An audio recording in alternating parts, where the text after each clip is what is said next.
Good morning student. आज मैं आप लोगों को ताना बाना कहानी बुक से चैप्टर 3 पढ़ाऊंगी, नन्ही देवदूत। चैप्टर 3 है नन्ही देवदूत। इस कहानी के लेखक हैं डॉक्टर किरण सोनी। आइए हम लोग इस कहानी को पढ़ते हैं। विजय वर्मा एयरफोर्स से रिटायरमेंट लेकर आ चुके थे। विजय वर्मा नाम के एक आदमी हैं जो एयरफोर्स में काम करते थे और उनका रिटायरमेंट हो चुका था और वे रिटायरमेंट लेके घर वापस आ गए थे। वे दिल के मरीज थे, अतः अक्सर घर पर ही रहते थे। उनके परिवार में पत्नी संगीता, उनकी पत्नी का नाम था संगीता, पुत्र परवेश और उनका बेटा परवेश, पुत्र वधु और 2 छोटे पोता पोती थी। पुत्र वधु मतलब उनकी बहू, ठीक है, और 2 छोटे पोता पोती थे। शाम के समय चाय के बाद का 1 घंटा वे अपने बच्चों के साथ उनकी दिनचर्या, धर्म, कर्म या संस्कारों की चर्चा पर बिताते थे। शाम के समय विजय वर्मा जो थे वो क्या करते थे, 1 घंटा अपने बच्चों के साथ मतलब टाइम बिताते थे, ठीक है, और पूरे दिन के बारे में बातचीत करते थे, धर्म कर्म के बारे में, संस्कारों के बारे में बच्चों के साथ बातचीत करते थे, ठीक है। यह उनका प्रतिदिन का नियम था। उन्हें लगता था कि पूरा परिवार एक साथ बैठकर बातचीत करे तो उससे पारिवारिक व सामाजिक समस्याओं का हल घर पर ही मिल जाता है तथा छोटे बच्चों में संस्कार अपने आप आ जाते हैं। उनको लगता था कि अगर हम लोग पूरा परिवार मिलकर बैठकर बातचीत करें तो उससे पारिवारिक और सामाजिक समस्याओं का हल भी हो जाएगा और जो छोटे छोटे बच्चे हैं उनमें संस्कार खुद अपने आप आ जाएगा। सब अच्छा चल रहा था कि एक दिन परवेश का स्वास्थ्य बिगड़ गया। परवेश उनका जो बेटा था उनका क्या हुआ, एक दिन मतलब वो बीमार पड़ गए। उसने अपनी माँ से दवाई लाने को कहा। माँ को पढ़ना नहीं आता था, इसलिए बेटे ने साफ साफ कहा कि खांसी वाली बोतल ड्रेसिंग टेबल पर रखी है, बस उसे उठा लाओ। वो जो परवेश का जब तबीयत खराब था तो वो माँ को बोला, उसका माँ को पढ़ने लिखने नहीं आता था, तो वो बोला कि ड्रेसिंग टेबल पर खांसी का दवा रखी हुई है, उसको उठाकर ले आओ। माँ फटाफट गई और बोतल उठा लाई। परवेश ने लेटे लेटे ही दवाई की बोतल खोली और दवाई मुंह में डाल ली। पर यह क्या, उसने तुरंत ही दवाई थूक दी और वॉश बेसिन की तरफ भागा। माँ उसके पीछे पीछे भागी। क्या हुआ क्या हुआ। परवेश क्या किया, लेटे लेटे जो माँ दवा लाकर दी थी वो देखा नहीं, वो मुंह में डाला और तुरंत ही वो क्या किया, दवाई को थूक दिया वॉश बेसिन में। माँ उसके पीछे पीछे भी भागी, वो भी कि क्या हुआ क्या हुआ, उसको भी लगा कि क्या हो गया। वह जल गया, मर गया बोला और फटाफट कुल्ला करने लगा। बोल रहा है जल रहा है, मतलब इस टाइप का बोलकर कुल्ला करने लगा। माँ बेचारी हैरान परेशान कि आखिर क्या हुआ। उसकी माँ परेशान हो गई कि आखिर में क्या हुआ। थोड़ी देर बाद परवेश ने मुख को देखा तो पाया पूरा मुंह सफेद हो चुका था। डॉक्टर के पास ले जाया गया। डॉक्टर ने बताया कि डरने की कोई बात नहीं है, बचाव होगी। अगर दवाई पेट में चली जाती तो बहुत कठिन होता। दरअसल उस शीशी में हल्के वाला तेजाब था। उस जो शीशी ड्रेसिंग पर रखा हुआ था वहाँ पे उसमें खांसी का दवा नहीं था, उसमें क्या था, तेजाब था।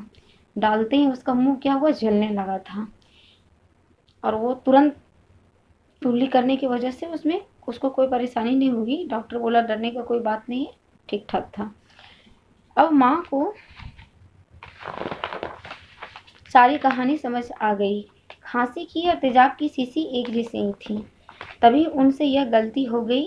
अब क्या हो सकता, उनको तो पढ़ने लिखने नहीं आता था। दोनों खांसी की जो शीशी थी और तेजाब की शीशी थी एक जैसी ही थी, और वो पढ़ने नहीं जानती थी। वो क्या कि खांसी की शीशी मतलब सिरप की जगह वो तेजाब की शीशी ले गई। खैर यह हादसा तो टल गया। 2 दिन बाद परवेश बिल्कुल ठीक हो गया। उसके बाद 2 दिन के बाद जो उनका बेटा परवेश था वो ठीक हो गया। घर में छोटे बच्चे भी थे, इसलिए दादाजी यानी विजय वर्मा की चर्चा का अगला विषय दवाइयाँ रही। उन्होंने बच्चों को प्राथमिक चिकित्सा यानी फर्स्ट एड की जानकारी और उपयोगिता समझाई। दवाइयों पर लिखी एक्सपायरी डेट सदैव जांच परख कर दवाइयाँ खरीदने व खाने की हिदायत दी। दादाजी फिर छोटे छोटे बच्चों के पास, उनका तो डेली काम था कि बैठकर बातचीत करना, तो उनका अब अगला विषय क्या था, दवाइयाँ। ठीक है, उन्होंने बच्चों को प्राथमिक चिकित्सा यानी फर्स्ट एड के बारे में जानकारी दी और दवाइयों पर जो लिखी एक्सपायरी डेट होता है वो उन्होंने बच्चों को बताया कि हमेशा मतलब जांच देखकर ही खाना चाहिए। बच्चे तो नई जानकारी से बहुत खुश थे। निधि तो और भी खुश थी। मैं बड़ी होकर डॉक्टर बनूंगी दादाजी, तब भी आपकी सारी बातें याद रखूंगी। उनकी जो पोती निधि थी वो और ज़्यादा खुश थी, सभी बच्चे खुश थे। मैं बड़ी होकर, वो बोल रही है कि मैं बड़ी होकर डॉक्टर बनूंगी, तभी आपकी सारी बातें याद रखूंगी। मतलब बोल रही कि अगर हम डॉक्टर बन जाएंगे तो आपका जितने भी कही हुई बातें हैं वो मुझे याद रहेगा। यह कहकर वह दादाजी की गोद में बैठ गई। बेटियां शायद होती ही इतनी प्यारी कि पूरे घर को अपना बना लेती है। हम दादाजी बोलते हैं बेटियां इतनी प्यारी होती कि वो क्या करती, पूरा घर को अपना बना लेती है। ठीक है, निधि में दादाजी के प्राण बसते हैं।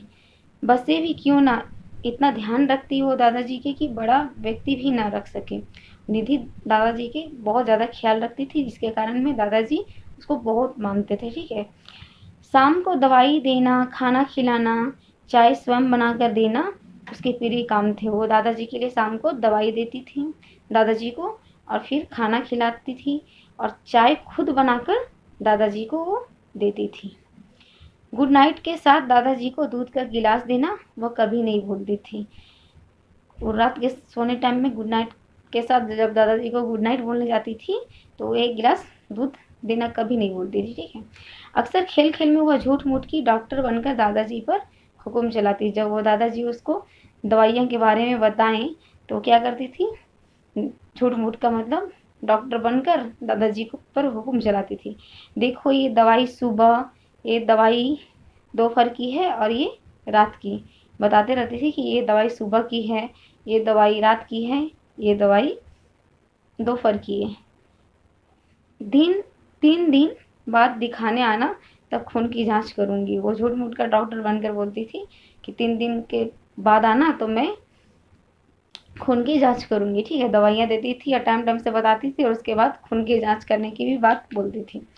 ठंडे पानी से लूं डॉक्टर साहब या गर्म पानी से, दादाजी बोलते हैं कि ठंडे पानी से लूं, निधि को बोल रहे हैं कि ठंडे पानी से लूं डॉक्टर साहब या गर्म पानी से, हंसी में बोल रहे हैं। ठंडे पानी से, निधि बोलती है ठंडे पानी से। जी डॉक्टर साहब कहकर हंस पड़ते। दादाजी क्या करते, जी डॉक्टर साहब कहकर वो हंसने लगते। ठीक है, ऐसे हंसो मत, आपको भी ठीक करूंगी बड़ी होकर। निधि बोलती है कि ऐसे हंसिए मत, मैं आपको ठीक करूंगी बड़े होकर। ऐसे ही हंसते खेलते जीवन के दिन बीत रहे थे कि एक दिन विजय वर्मा को घर पर अकेले छोड़कर जाने की समस्या आ गई। उन्हें अकेला नहीं छोड़ा जा सकता, तो तय हुआ कि दादा दादी और निधि घर पर रुकेंगे, बाकी सब चले जाएंगे। एक दिन क्या हुआ, कहीं जाने का था तो विजय वर्मा को घर पर अकेले छोड़कर जाने की समस्या आ गई। तो उन्हें तो अकेला छोड़ा नहीं जाता था, उनको भी हार्ट अटैक आ जाता था, जिसके कारण में वो तय हुआ, मतलब उनके परिवार के लोग तय किए कि दादा दादी और निधि घर पर रुकेंगे, बाकी सब चले जाएंगे। विजय की तबीयत कुछ ठीक नहीं थी। उसने संगीता से सोडा लाने को कहा। वह सोडा लेने बाजार चली गई। पीछे से विजय को पसीना आने लगा। उसे समझ आ गया कि दिल का दौरा पड़ गया, लेकिन उठ सकने में असमर्थ था। एक दिन उनका तबीयत अच्छा नहीं था। वो अपनी पत्नी से बोले सोडा लाने के लिए। वो सोडा लाने बाजार चली गई। पीछे से विजय वर्मा जो थे उनको क्या, वो पसीना आने लगा और उनको समझ में आने लगा कि दिल का दौरा पड़ने वाला है, लेकिन वो उठ नहीं पा रहे थे। बस उसके मुंह से निधि का नाम निकला और वह दर्द से तड़पने लगे। उनका मुंह से सिर्फ निधि का नाम निकला, वो चिल्लाए निधि बोल के, और वो क्या किए, दर्द से तड़पने लगे। 10-11 साल की निधि दादाजी की हालत देखकर पहले तो घबरा गई, फिर वह पूरी हिम्मत से बोली, आप चिंता मत करो दादाजी, मैं हूँ आपके पास। वो 10-11 साल की निधि थी, उसका उम्र 10-11 साल के था। जब दादाजी को इस हालत में देखी तो वो क्या की, पहले घबरा गई, फिर पूरी हिम्मत से बोली कि आप चिंता मत करो दादाजी, मैं हूँ आपके साथ, और दौड़कर दादाजी की अलमारी में से एक गोली निकालकर लाई। इसे जीभ के नीचे रखिए दादाजी, मैं अभी डॉक्टर अंकल को फ़ोन करती हूँ। वो दौड़कर जो अलमारी में जो दवा रखा हुआ था वो क्या की, गोली लाकर दादाजी को दी जीभ के नीचे। और उसके बाद फिर वो गई डॉक्टर अंकल को फ़ोन करने के लिए। निधि निधि ने डॉक्टर को फ़ोन करके दादाजी की तबीयत के बारे में बताया, फिर पापा को फ़ोन किया। तभी दादी जी सोडा लेकर पहुंच गई। निधि क्या की, पहले पापा को फ़ोन की, डॉक्टर अंकल को फ़ोन की, उसके बाद फिर पापा को फ़ोन की, दादाजी के तबीयत के बारे में बताया। उसके बाद फिर क्या हुआ, दादी जी जो सोडा लाने गई थी वो घर वापस आ गई। वे दोनों की हालत देखकर हक्की बक्की रह गई। क्या हुआ अचानक, अभी तो ठीक ठाक छोड़कर गई थी दादी, क्या की दादी जी पूरा परेशान हो गई कि अभी तो ठीक थे, अभी अचानक क्या हो गया। हार्ट अटैक आया है दादाजी को, निधि बोल रही है। हार्ट अटैक आया दादाजी को। क्या, यह सुनकर दादी शन्न रह गई। मतलब वो, उनका दिमाग समझ में नहीं आ रहा है कि क्या करें। मैंने दवाइयाँ दे दी है, आप चिंता न करें दादी, पापा और डॉक्टर अंकल भी आते ही होंगे। निधि बोल रही है कि मैं दादाजी को दवाइयाँ दे दी हूँ, आप चिंता मत कीजिए, पापा और डॉक्टर अंकल अभी आते ही होंगे। पापा और डॉक्टर अंकल को भी फ़ोन कर दी थी। वही हुआ, डॉक्टर और प्रवेश ने घर में एक साथ प्रवेश किया और शीघ्र ही सारी स्थिति को संभाल लिया। मतलब डॉक्टर और निधि के पापा क्या किए, दोनों एक साथ आए और जो भी स्थिति था वो ठीक कर लिए। विजय वर्मा भी पूरी तरह से सुरक्षित थे। छोटी सी निधि ने आज अपनी समझ बूझ से दादाजी की जान बचा ली। अब उनका अभी हालत ठीक था, पूरा तरह से ठीक हो चुके थे। वो छोटी सी निधि के कारण क्या हुआ, उनका जान बच गई। अगर वो अलमारी से लाकर दवा नहीं देती तो शायद उनको खतरा हो सकता था। पड़ोस से भी कुछ लोग घर पर आ गए थे, तभी निधि की प्रशंसा कर रहे थे। सबको उसकी बुद्धिमत्ता और साहस पर आश्चर्य हो रहा था कि मुसीबत के समय बड़े बड़े समझ बूझ खो बैठे, लेकिन इस बच्ची ने तो कमाल कर दिया। पड़ोस के लोग जब आए तो उन लोग भी निधि का तारीफ करने लगे कि जब कुछ वैसा होता है तो बड़े बड़े लोग मुसीबत के समय क्या करते हैं, अपने सूझबूझ को भूल जाते हैं। मतलब उन लोगों को समझ में नहीं आता कि क्या करे नहीं करे, लेकिन छोटी सी निधि ने क्या किया, कमाल कर दी। इसमें कमाल क्या किया अंकल, क्यों पापा, दादाजी तो थोड़े थोड़े दिन में हमें बताते ही रहते थे कि कभी मुझे हार्ट अटैक आए तो तुरंत मेरी अलमारी की तीसरी दराज में रखी ये छोटी सी गोली मेरे जीभ के नीचे रख देना, मेरी जान बच जाएगी। मुझे सब याद था, मैं दौड़कर टेबलेट लाई और बस। जब दादाजी बच्चों के सामने, पूरा फैमिली के सामने बातें करते थे तो बोलते थे, पहले पहले बताते रहते थे हमेशा कि मुझे अगर हार्ट अटैक आया तो क्या करना है, अलमारी की तीसरी दराज पर छोटी सी गोली है जो मेरे जीभ के नीचे रख देगा तो मेरी जान बच जाएगी। निधि को ध्यान में था और निधि ने भी वही किया। वेरी गुड बेटा, मेरी लाडली, मेरी नन्ही देवदूत, यह कहकर पापा ने निधि को गले से लगा लिया। उसके निधि के पापा क्या किया, उसको गले से लगा दिया कि बहुत अच्छा बेटा, वेरी वेरी गुड। दादी भी कहने लगी, आज तो इसने अपने दादाजी को जीवन दान दिया है, सचमुच की डॉक्टर बनकर। निधि तो झूठ मूठ कर डॉक्टर बनकर बोलती थी, दादाजी ये सुबह का दवा है, ये रात का है, ये दोपहर का है, खून का जांच करूंगी। लेकिन आज निधि क्या की, कमाल कर दी कि दादाजी के सच जान बचा ली। सब लोग निधि की चर्चा करने लगे, सब लोग उसका प्रशंसा करने लगे, उसकी बातें करने लगे। तभी परवेश की पत्नी निधि की मम्मी बोल उठी, यह निधि का कमाल नहीं है अंकल, ये सब डैडी जी के संस्कारों का फल है। निधि की माँ बोल रही है कि ये निधि का कमाल नहीं है, डैडी जी मने उसके दादाजी के संस्कारों का फल है। दरअसल वो रोज शाम को 1 घंटा बच्चों और परिवार को कुछ न कुछ नया सिखाते थे, ये सब उसी का परिणाम है। वो बोल रही है निधि की माँ कि वो शाम के समय उनका डेली का काम था, रोज बच्चों और परिवार के सामने कुछ न कुछ अच्छा सीख देते थे, जिसके कारण में आज निधि कमाल की। सच बताऊं तो मुझे यह अच्छा नहीं लगता था, सोचती थी कि वह सब समय व्यर्थ करना था, पर आज समझ आया कि बड़े बूढ़ों की समझाई छोटी छोटी बातें कितनी जीवन उपयोगी होती है। निधि की माँ बोल रही है कि पहले तो हमको लगता था कि ये सब टाइम पास है, मतलब ये सब समय व्यर्थ है, लेकिन मुझे आज समझ में आ रहा है कि बड़े बूढ़ों की जो समझाई हुई जो छोटी छोटी बातें हैं जीवन में कितने उपयोगी होती है। वो बड़े बूढ़े अच्छा ही सीख देते हैं। थैंक यू डैडी, मैं बहुत भाग्यशाली हूँ जो मुझे ऐसे सास ससुर मिले। यह कहकर उसकी आंखों में पानी भर आया। मैं भी तो ऐसा परिवार पाने वाला भाग्यशाली हूँ दादाजी, से बोले बिना रुका नहीं गया। दादाजी बोल रहे कि मैं भी ऐसा परिवार पाकर पाने वाला बहुत बड़ा भाग्यशाली हूँ।